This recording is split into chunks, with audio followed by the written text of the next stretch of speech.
The ketogenic diet, commonly known as the keto diet, is a high-fat, low-carb diet that aims to put the body into a state of ketosis, in which it burns fat for energy instead of carbohydrates. The main principles of the keto diet are: 1. High fat intake.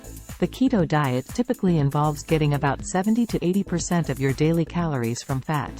2. Low carb intake.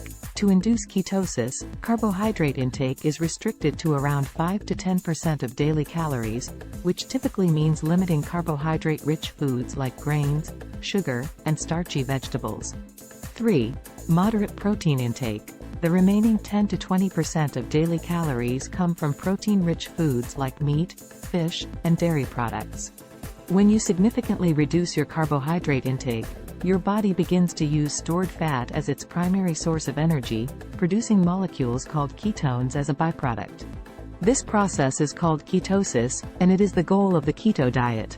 Some potential benefits of the keto diet include weight loss, improved blood sugar control, and reduced inflammation.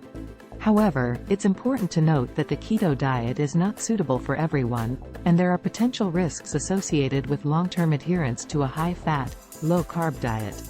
As with any dietary change, it's always best to talk to a healthcare provider before starting a keto diet.